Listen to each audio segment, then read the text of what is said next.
Hello all, welcome to the next session on storage area networks. In this video session, we'll be beginning with the next module, that is module 4 of the syllabus of the storage area network. So module 4 is about the cloud computing and the storage virtualization. Now before proceeding, let us go through the topics that will be discussed in this module. So we'll be discussing about cloud enabling technologies, followed by the characteristics of cloud computing, and then we shall discuss the benefits of cloud computing. We'll also discuss the cloud service models, the cloud deployment models, cloud computing infrastructure,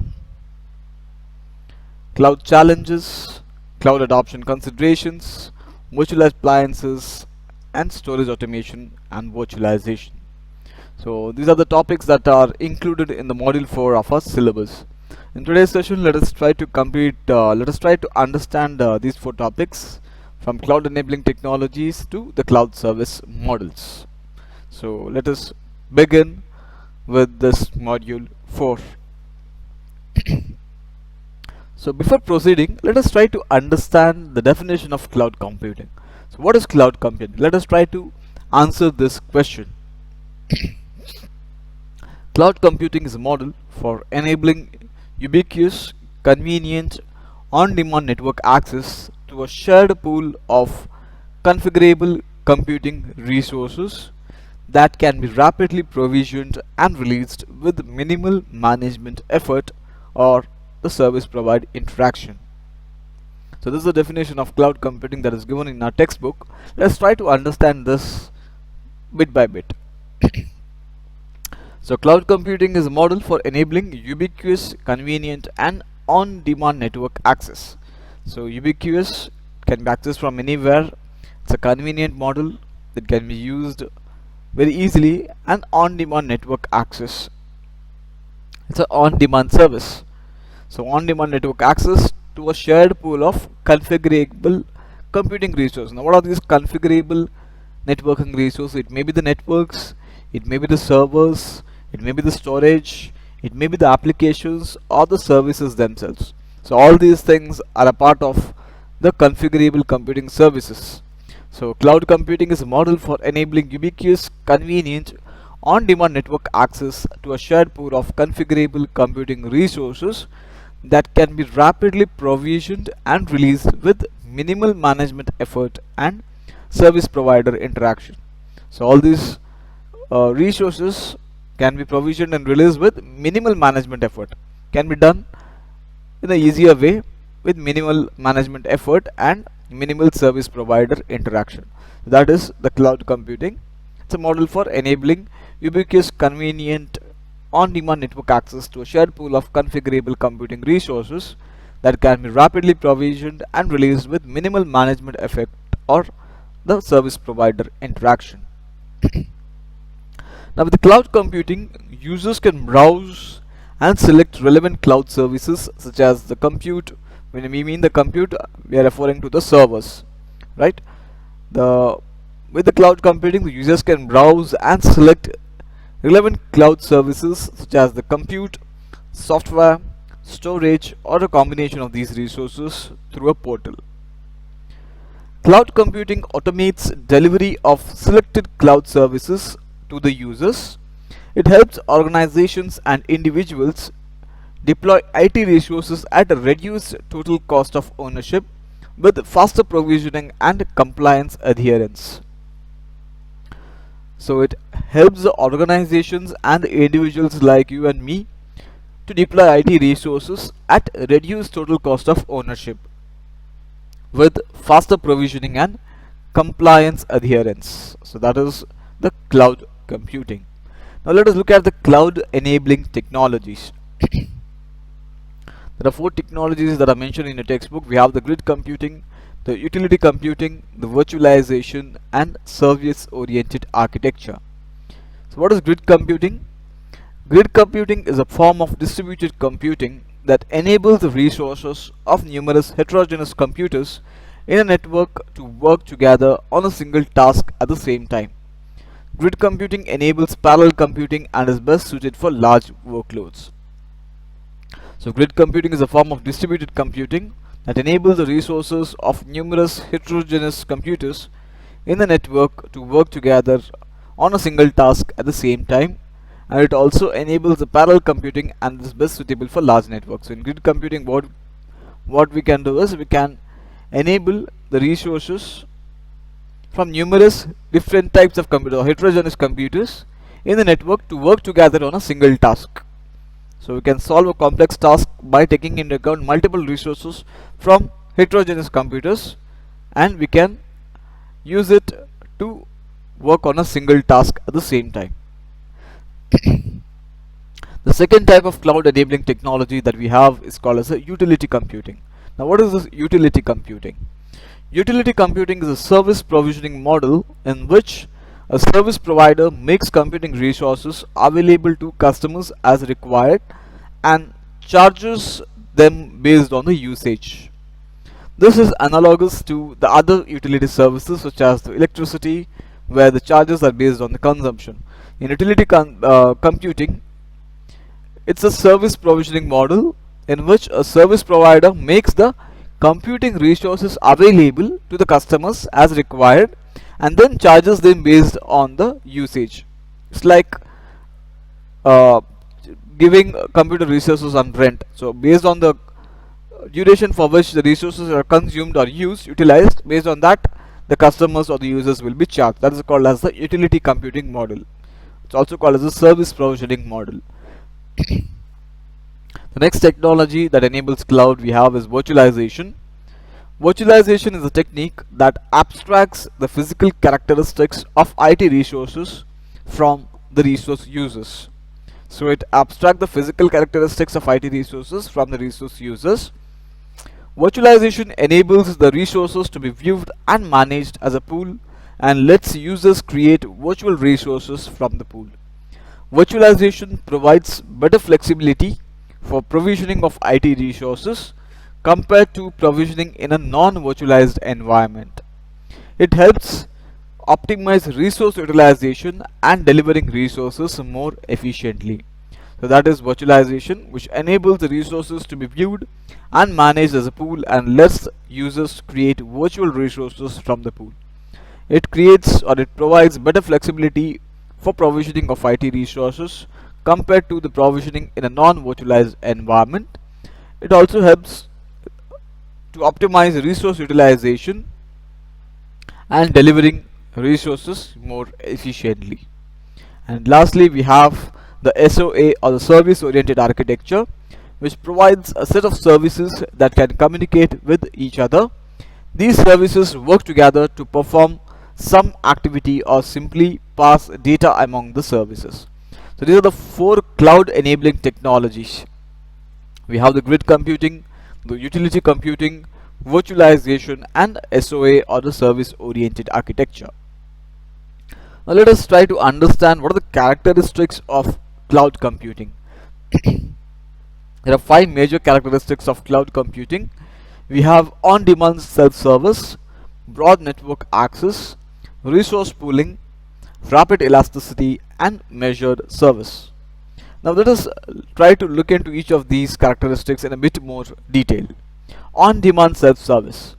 Consumer can unilaterally provision computing capabilities such as the server time and the network storage as needed automatically without requiring human intervention with each service provider.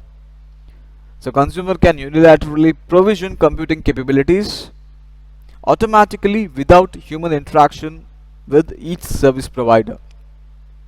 A cloud service provider publishes a service catalog which contains information about all cloud services available to consumers. The service catalog includes information about the service attributes, the prices, and request processes. Consumers view the service catalog via a web-based user. So most of the cloud services they access using the web-based interfaces, user interfaces. So a cloud service provider publishes a service catalog using which the consumers use the services of the cloud. So that is on-demand self-service. So it requires no human intervention while accessing the services from the different service providers. The second characteristic of cloud computing that we have is broad network access. In broad network access, capabilities are available over the network and accessed through standard mechanisms that promote the use of heterogeneous thin and thick client platforms. For example, it may be the mobile phones, the laptops, tablets, workstations, and so on. We can access the services using a network or the standard mechanisms that promote use by heterogeneous different platforms, right? So capabilities are available over the network and access easily through different devices. That is what we call as the broad network access. The third characteristic that we have is called as the resource pooling. Let us see what this resource pooling means. Providers' computing resources are pooled to serve multiple consumers using a multi-tenant model with different physical and virtual resources dynamically assigned and reassigned according to the consumer demand. There is a sense of location independence in that the customer generally has no knowledge over the exact location of the provided resources, but may be able to specify location at a higher level of abstraction. Maybe they know the location of the data, in which country it is. They may not be knowing exactly at which location in that country. Examples of resources include the storage, processing, memory, and network bandwidth. So that is resource pooling. The provider's computing resources are pooled to serve consumers using a multi-tenant model with different physical and virtual resources dynamically assigned and reassigned according to the consumer demand. That is resource pooling. The next characteristic that we have is rapid elasticity. Capabilities can be elastically provisioned and released, in some cases automatically, to scale rapidly outward and inward commensurate with the demand. This is what we mean by the scalability, right? So capacities can be elastically provisioned, or the capabilities can be elastically provisioned and released, in some cases automatically, to scale rapidly outward and inward commensurate with the demand. To the consumer, the capabilities available for provisioning often appear to be unlimited and can be appropriated in any quantity at any time.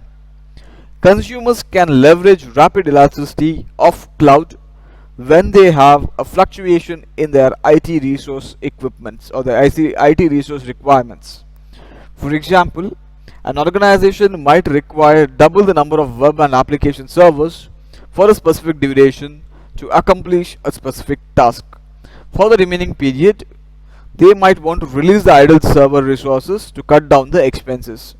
The cloud enables consumers to grow and shrink the demand for the resources dynamically. That is what we mean by rapid elasticity. At any point of time, a user or a consumer can opt for a service, can subscribe for a service, and also can unsubscribe from a service. That is what we mean by rapid elasticity. According to the consumer demand, the resources will be provisioned and released. That is what we call as the rapid elasticity. And lastly, the last characteristic that we have is called as a measured service. Cloud systems automatically control and optimize resource use by leveraging a metering capability at some level of abstraction appropriate to the type of service. For example, storage, processing, bandwidth, and active user accounts. Resource usage can be monitored, controlled, and reported, providing transparency for both the provider and consumer of the utilized service. So these are the characteristics of cloud computing: on-demand self-service, broad network access, resource pooling, rapid elasticity, and measured service, in which cloud systems automatically control and optimize resource use by leveraging a metering capability at some level of abstraction appropriate to the type of service. That is what we call as the metered or the measured service, right? So these are the characteristics of cloud computing. Now let us look at the benefits of cloud computing, or why do we need to use the cloud computing? What are its benefits? Cloud computing offers 4 benefits. So generally these are the most famous benefits or the most popular benefits of cloud computing. First one is reduce IT cost. Second, we have the business agility. Third is flexible scaling, and lastly, high availability. Let us look at these one by one. First thing is reduce IT cost. Cloud services can be purchased based on pay per use or subscription pricing. This reduces or eliminates consumers' IT capital expenditure. So, if the consumers want a storage resource for only 1 month, they need not procure or buy these new storage devices. Instead, they can subscribe to the storage that is available on the cloud, thereby bringing down the total IT capital expenditure. It may not be only storing, it can be processing, it can be network as well, or it can also be applications. So cloud services can be purchased based on pay per use or subscription pricing. That is definitely useful to reduce the IT cost. The second benefit of cloud computing is business agility. So what is this business agility? Cloud computing provides the capability to allocate and scale computing capacity very quickly. Cloud computing can reduce the time required to provision and deploy new applications and services from months to minutes. This enables businesses to respond more quickly to market changes and reduce time to market. So cloud computing provides the capability to allocate and scale computing capacity very quickly, and it can also reduce the time required to provision and deploy new applications and services from months to minutes, which enables the businesses to respond more quickly to market changes and reduce time to market. That is business agility. So cloud computing can easily adjust to changing market as well as changing business requirements. The third benefit of cloud computing is flexible scaling. Cloud computing enables consumers to scale up, scale down, scale out, or scale in the demand for computing resources easily. So cloud computing enables consumers to scale up, scale down, scale out, or scale in the demand for computing resources easily.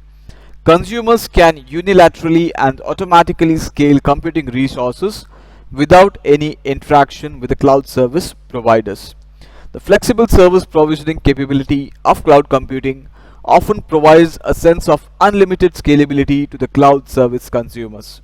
So that is what we mean by flexible scaling, where the consumers can scale up, scale down, scale out, or scale in the demand for computing resources in an easy way. And lastly, the last benefit that we have is high availability. Cloud computing has the capability to ensure resource availability at various levels depending on the consumer's policy and the priority. Redundant infrastructure components such as the servers, network paths, and storage equipment, along with the cluster software, enable fault tolerant for cloud deployments.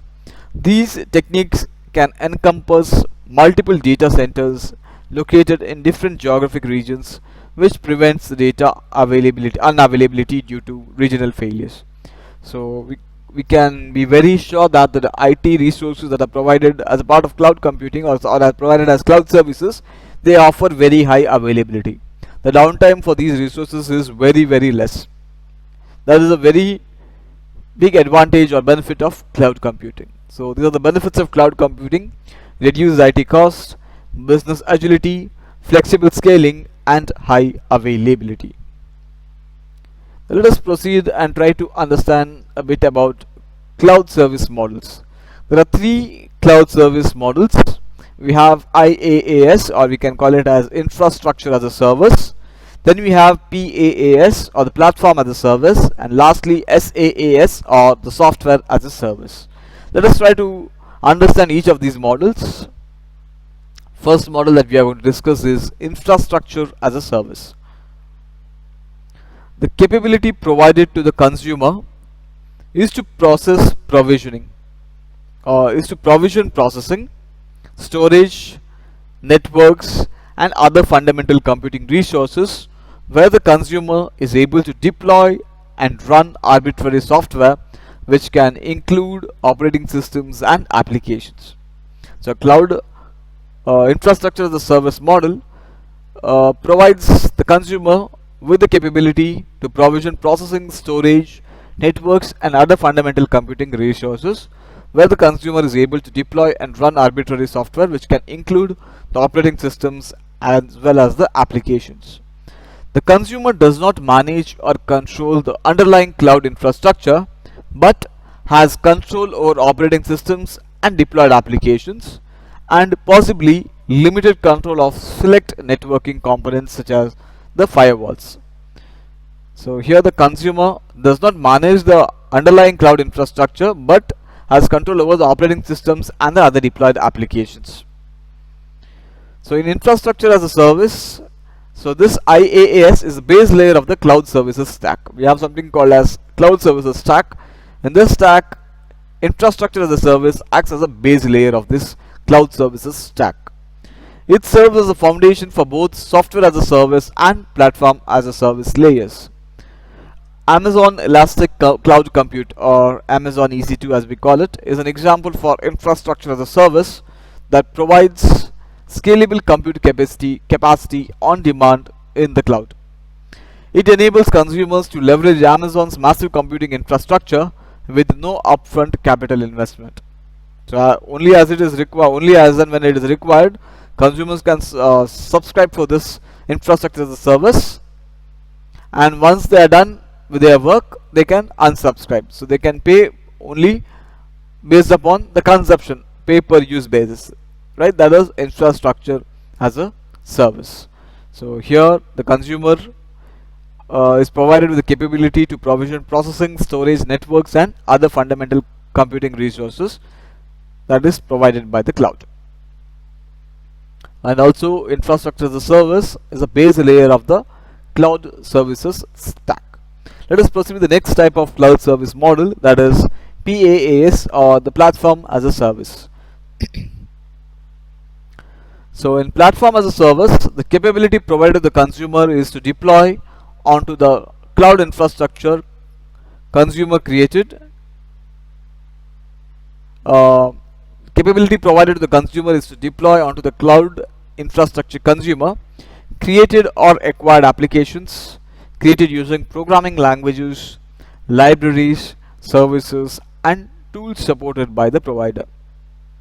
The consumer does not manage or control the underlying cloud infrastructure, including the network, servers, operating systems, or storage, but has control over the deploy applications and possibly configuration settings for the application hosting environment. Platform as a service is also used as an application development environment offered as a service by the cloud service provider. So here the consumer is provided with the facility to use the platforms such as libraries, services, and the tools.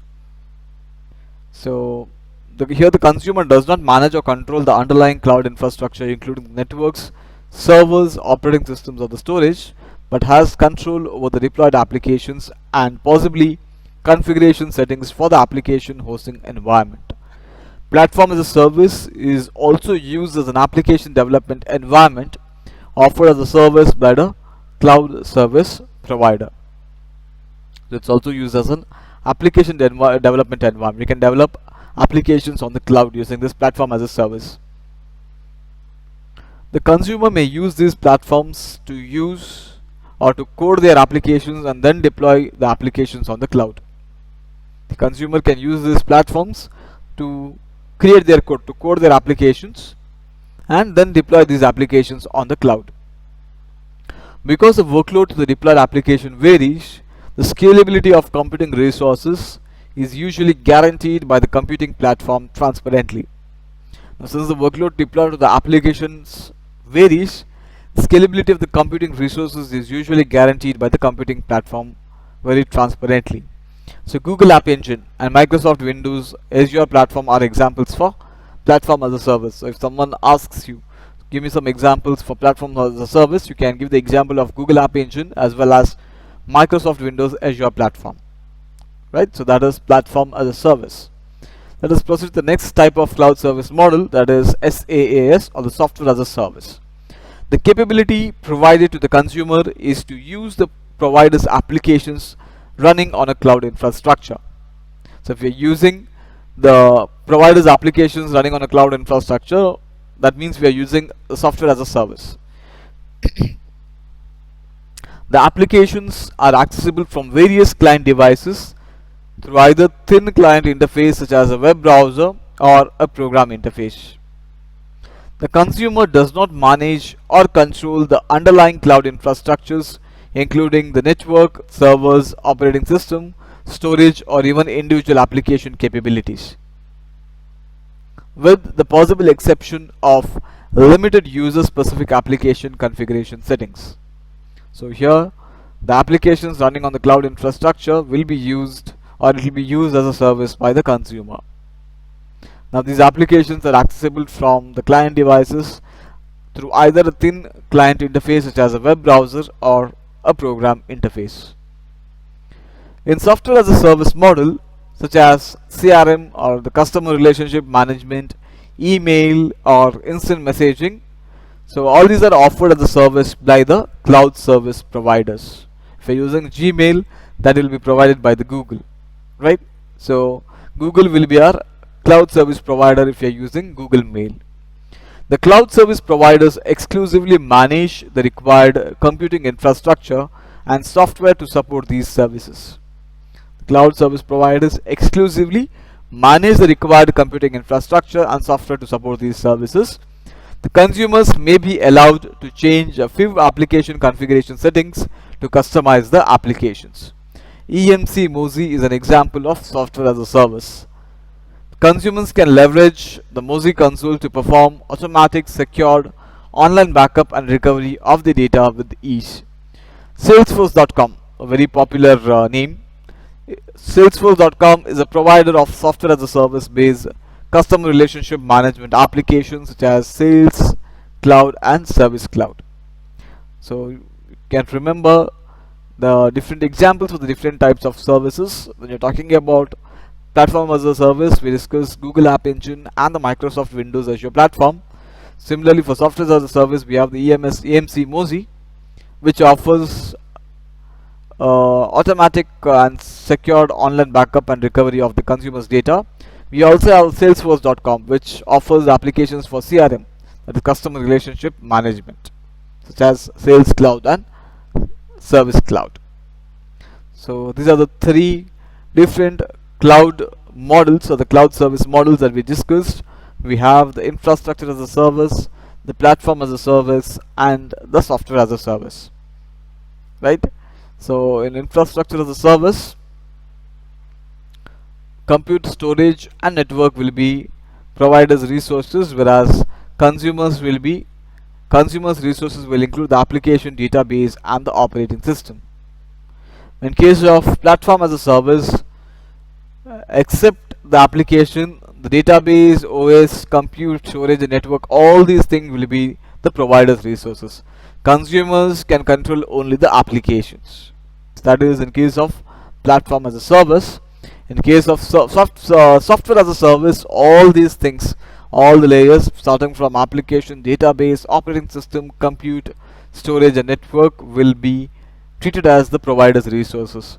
The consumer can just access these applications for their convenience. So these are the three different cloud service models. We have infrastructure as a service, platform as a service and software as a service.